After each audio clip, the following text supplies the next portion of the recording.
मार्च 2026। जी हां, यही तारीख तय की गई है छत्तीसगढ़ से नक्सलवाद के खात्मे की। लेकिन अगर आज की तारीख की बात करें तो आज नक्सलियों ने एक कायराना करतूत को अंजाम दिया और एक गाड़ी को आईडी ब्लास्ट से उड़ाया है, जिसमें हमारे 8 जवान शहीद हो गए हैं। केंद्रीय गृह मंत्री अमित शाह ने अब सोशल मीडिया हैंडल एक्स पर एक पोस्ट किया। उन्होंने लिखा है कि बीजापुर में आईडी ब्लास्ट में डीआरजी के जवानों को खोने की सूचना से अत्यंत दुखी हूं। वीर जवानों के परिजनों के प्रति संवेदना व्यक्त करता हूं। इस दुख को शब्दों में व्यक्त कर पाना असंभव है। हमारे जवानों का बलिदान व्यर्थ नहीं जाएगा। मार्च 2026 तक नक्सलवाद को समाप्त करके ही रहेंगे। तो ना सिर्फ केंद्रीय गृह मंत्री अमित शाह ने एक्स पोस्ट के जरिए बीजापुर में शहीद हुए जवानों की शहादत को सलाम किया, नमन किया, अपनी संवेदनाएं उनके परिवारों के लिए व्यक्त की, लेकिन इसके साथ ही एक बार फिर से उस वादे को दोहराया है जो वादा उन्होंने किया था छत्तीसगढ़ से कि मार्च 2026 तक नक्सलवाद का खात्मा हो जाएगा। उनकी आखिरी लाइन में लिखा है कि हमारे जवानों का बलिदान व्यर्थ नहीं जाएगा। मार्च 2026 तक नक्सलवाद को समाप्त करके ही रहेंगे। तो एक बार फिर से अपने इसी वादे को, अपनी इसी लाइन को केंद्रीय गृह मंत्री अमित शाह ने दोहराया है कि बलिदान व्यर्थ नहीं जाएगा। मार्च 2026 तक भारत की भूमि से, छत्तीसगढ़ से नक्सलवाद को समाप्त करके ही रहेंगे। ये ट्वीट भी आप देखिए। आज जिस तरह से नक्सलियों ने यहां आईडी ब्लास्ट करके कायराना करतूत को अंजाम दिया, बड़ा नक्सली हमला किया, 8 जवानों की शहादत इसमें हुई है, एक ड्राइवर की भी मौत हुई है। इस हमले पर संवेदनाएं केंद्रीय गृह मंत्री ने भी व्यक्त की, लेकिन संवेदनाओं के साथ नक्सलियों को एक बार फिर से याद दिला दिया है कि तुम चाहे कुछ भी कर लो, नक्सली समाप्त होकर रहेंगे। नक्सलवाद ना सिर्फ छत्तीसगढ़ से, पूरे देश से मार्च 2026 तक समाप्त होकर रहेगा। दर्शकों को एक बार फिर से बता दें कि बीजापुर में जिस तरह से आज आईडी ब्लास्ट हुआ है, इस बड़े नक्सली हमले में 8 जवान शहीद हुए हैं, एक ड्राइवर की इस घटना में मौत हुई है।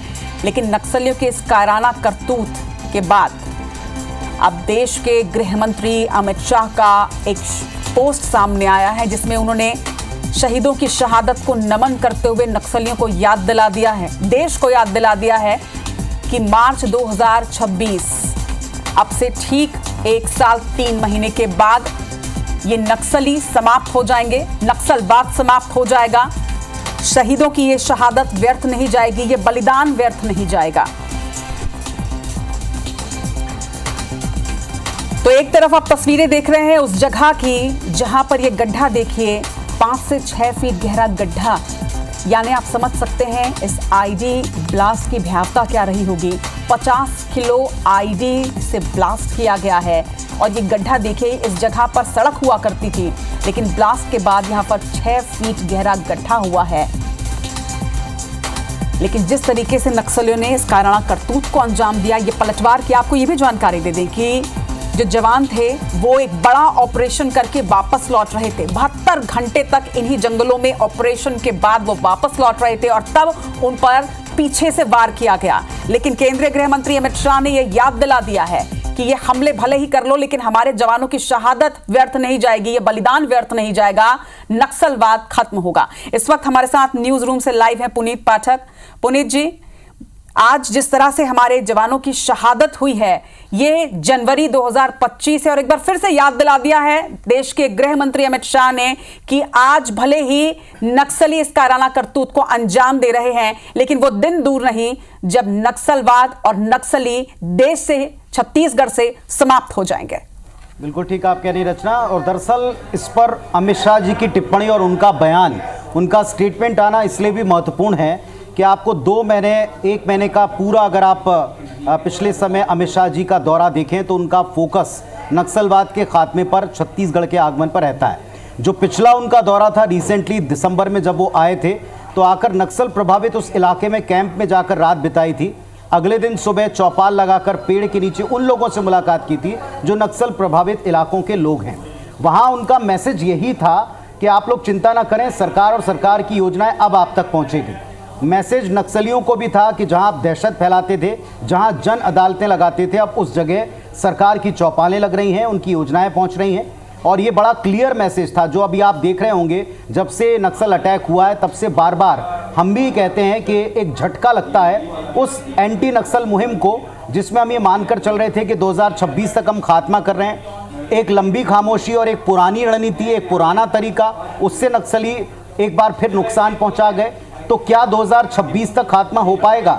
विपक्ष के अगर आप सबसे हार्श स्टेटमेंट देखें शाम से लेकर अभी तक, तो उन्होंने भी सरकार के दावों पर सवाल उठाए। तो अब यहाँ इन दावों पर विराम लगाना, जवानों के मनोबल को ऊंचा रखना और अपने उद्देश्य को, अपने टारगेट को बैंग ऑन टाइम के ऊपर पूरा करना, ये सब कुछ आप एक्स पोस्ट में अमित शाह की देख सकते हैं। इस तरह के बयान की उम्मीद हम कर रहे थे और ये स्टेटमेंट आ चुका है। इसमें एक लाइन में जो उन्होंने कहा है कि शहादत व्यर्थ नहीं जाएगी, ये हम कई बार पहले भी कह चुके हैं, लेकिन उन्होंने कन्विक्शन के साथ ये कहा है कि जो 2026 मार्च की डेडलाइन है तब पूरे देश से नक्सलवाद खत्म होगा। पिछले दौरे की फिर एक लाइन आपको याद दिलाऊंगा, उन्होंने तब भी कहा था कि नक्सली जाते जाते बड़ा स्टेट था उनका नक्सलियों के लिए कि या तो आप टेबल पर आकर बातचीत कर लें, सरेंडर कर दें, या फिर आपका 26 तक सफाया जवान कर देंगे। तो भले ही उन्होंने आज नुकसान पहुंचा दिया हो, लेकिन ना डेडलाइन आगे बढ़ेगी, ना नक्सल खात्मे का संकल्प आगे बढ़ेगा। और ये एक तरह से विपक्ष को भी जवाब है, विरोधियों को भी जवाब है, और नक्सलियों तक तो खैर सीधा मैसेज है। इसलिए ये मैसेज, ये उनका पोस्ट बड़ा महत्वपूर्ण है, बड़ा मायने रखता है। एक लंबी खामोशी के बाद जब इतना अटैक हो, इतनी हलचल मची हो, एक नुकसान की बात आप कर रहे हो, ज़रूर इसका आकलन होगा, ज़रूर इसको एनालिसिस किया जाएगा कि कहाँ किन किन स्तर के ऊपर चूक हुई। लेकिन ये एक ज़रूर एक मैसेज तगड़ा जाना चाहिए कि इससे एंटी नक्सल ऑपरेशन में, मुहिम में कोई फर्क नहीं पड़ने वाला। ये मैसेज क्लियर। निश्चित तौर पर ये मैसेज तो बिल्कुल साफ तौर पर केंद्रीय गृह मंत्री अमित शाह ने यहां पर दे दिया, कन्विक्शन के साथ कि 2026 अब दूर नहीं जब नक्सलवाद का खात्मा पूरे देश से हो जाएगा। हमसे बातचीत करने के लिए आपका बहुत शुक्रिया पुनीत जी।